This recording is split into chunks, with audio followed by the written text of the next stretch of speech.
हजरत मौलाना कबीर साहिब शिया साहेब, हजरत मौलाना कबीर साहिब शिया साहेब। अस्सलामु अलैकुम व रहमतुल्लाह। अल्हम्दुलिल्लाह वस्सलातु वस्सलामु अला রাসূলিল্লাহ।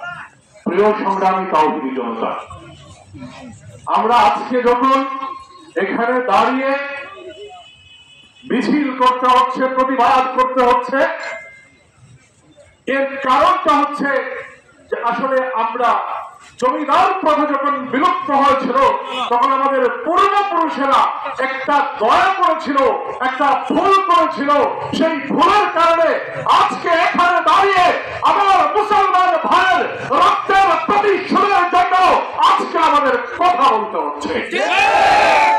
জমিদার প্রথা বিলুপ্ত হওয়ার পর যদি এই দেশের একটা জমিদারকেও অত্যাচারী জালেম একটা জমিদারকেও যদি এই দেশ থেকে যেতে দেওয়া না হলো, তাদের প্রত্যেকের যদি প্রতিশোধ দেওয়া হতো, তাহলে আজকে রিস্করিরা, আজকের এই রামবাদেরা, আজকের এই হিন্দুত্ববাদেরা, ভারতবর্ষের সন্তানেরা মুসলমানের গায়ে হাত দেওয়ার সাহস করতো না। যুগ যুগ ধরে আমরা এদেশের মুসলমানেরা এই হিন্দুত্ববাদের, এই ভারতবর্ষের সন্তানদের, এই ভারত মাতার সন্তানদেরকে নিরাপত্তা দিয়ে, ভালোবাসা দিয়ে, সংখ্যালঘু হিসেবে আগলে রাখার পরেও 5 তারিখের পরে তাদের প্রত্যেকটা মন্দির, ঘর, বাড়ি আর মোহনগঞ্জ পাহারা দেওয়ার পরেও তারা রাস্তায় নেমেছে নিরাপত্তার জন্য। কার ইশারায়, কার কথায় নেমেছে আপনারা সবাই জানেন। এই জন্য আমরা বলি গোলামি না আজাদি, গোলামি না আজাদি। যারা গোলামি করেছে তারা দিল্লি গিয়েছে, আর যারা আজাদি চায় তারা বাংলার মাটিতে দাঁড়িয়ে দেশকে নতুন করে গড়ে তোলার জন্য লড়াই সংগ্রাম এবং চেষ্টা করবে। তাই তাওহীদি জনতার কাছে অনুরোধ থাকবে, আপনারা সতর্ক থাকবেন, আপনারা সতর্ক থাকবেন।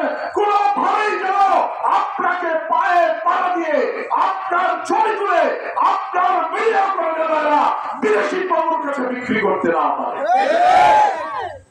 শুনুন, 5 তারিখের পর যখন আলেম ওলামা মাদ্রাসার ছাত্ররা হিন্দুদের নিরাপত্তার পাহারায় ছিল, এই নিরাপত্তার পাহারার পরেও তারা শাহবাগে গিয়ে মিছিল করেছে। কেন করেছে জানেন?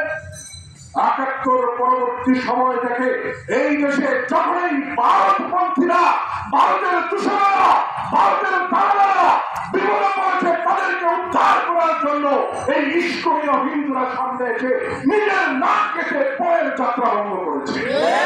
এরা নিজেরাই নিজেদের মন্দির ভেঙেছে, এরা নিজেরাই নিজেদের বাড়িতে হামলা করেছে, এরা নিজেরাই নিজেদের জমি নিয়ে ঝগড়া করেছে, না হয় তাদের প্রভুরা তাদের উপর হামলা করেছে, আর এইগুলো ব্যবহার করেছে আপনার মতো আমার মতো সাধারণ মুসলমানদের। আজকে এত বড় মিছিল করেছে আমাদের বাড়িতে, বলেন কেউ কোন হিন্দুর দোকানে আঘাত করেছে? করে নাই। কিন্তু এরা এই মিছিলের ছবি তুলবে, ভিডিও করবে, রাতের বেলায় প্রয়োজন যদি হয় তাহলে তাদের দোকানে হামলা করবে, বলবে যে আমার দোকানে। 5 তারিখের পরে নিজেরা এই কিশোরীরা এগুলো করতে পারে না বলে জেদের আগে তারা মিছিল করে শাহবাগে গিয়েছে, এবং এখনো পর্যন্ত আমার সবুজ বাংলাদেশকে, নিরাপদ বাংলাদেশকে অনিরাপদ করে তোলার জন্য যেই গোলাম দিল্লি চলে গিয়েছে, সেই কান্তির ষড়যন্ত্র আছে। সাবধান থাকতে হবে, ষড়যন্ত্রকারীদের কারো হাত ভেঙে দিয়ে বাংলাদেশকে সোনার বাংলা করে তুলতে হবে। এবং মুসলমান হিসেবে আমাদের দায়িত্ব, যারা সংখ্যালঘু তাদের নিরাপত্তা আমরা দেব, তারা যত ষড়যন্ত্রই করো সকল ষড়যন্ত্রের জাল ছিন্ন করে আমরা তাদের নিরাপত্তা প্রদান করবো, এবং বাংলাদেশকে একটি সোনার বাংলাদেশ হিসেবে আমরা গড়ে তুলবো। আমরা কোন ষড়যন্ত্রকারীকে এখানে ঠাই দেব।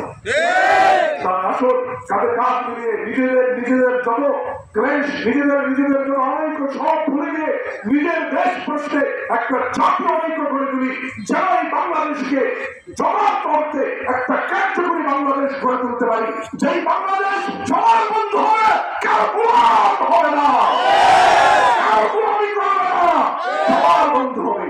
আর ভারতকে সতর্ক করে দিতে চায়, তুমি যদি মনে করো আমার চারপাশে তুমি আছো ক্ষমতা রেখাবে মনে রাখো মুফতি ফজলুল হক আলী রহমাতুল্লাহ আলাইহি বলে গেছে আমি তোমার মুখের ভেতর ক্যান্সার আমি ব্লাস্ট হয়ে গেলে তোমার অস্তিত্ব থাকবে না অস্তিত্ব থাকবে না। আমি বলবে হুজুর ভারত ষড়যন্ত্র করতেছে আপনি এখানে চিল্লাইতেছেন কেন? এরা হলো ইনিয়ে বিনিয়ে ভারতকে। তাই সাবধান, আমার চেতনা আমার বিশ্বাস আমার ভালোবাসার কথা আমার রাগের কথা আমি বলবো আমার পরবর্তী প্রজন্মের কাছে আমি রেখে দেবো আমার যে আমাকে শির দ্বারা সোজা করে মেরুদণ্ড সোজা করে দাঁড়াতে হবে, কারো গোলামি নয় কারো গোলামি নয়। এই দীর্ঘ 15 বছরের গোলামীর জাল ছিন্ন করার কারণে ভারত পাগল হয়ে গিয়েছে। কোন ভারত?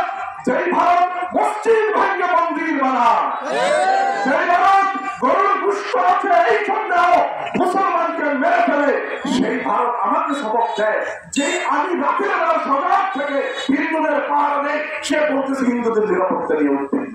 এর চেয়ে মায়ের দরদ মায়ের চেয়ে মাসির দরদ আর কার বেশি হতে পারে? এর চেয়ে পাঠপাড়া আর কে হতে পারে?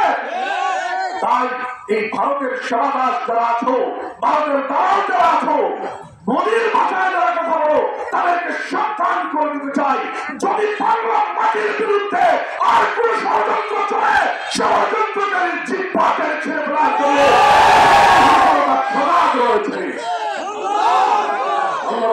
আমাদের সবাইকে এই মাতৃভূমির নিরাপত্তার জন্য দাঁড়িয়ে দেওয়ার জন্য তৌফিক দান করুন। সুতরাং আবার বলি গোলামী আজাদি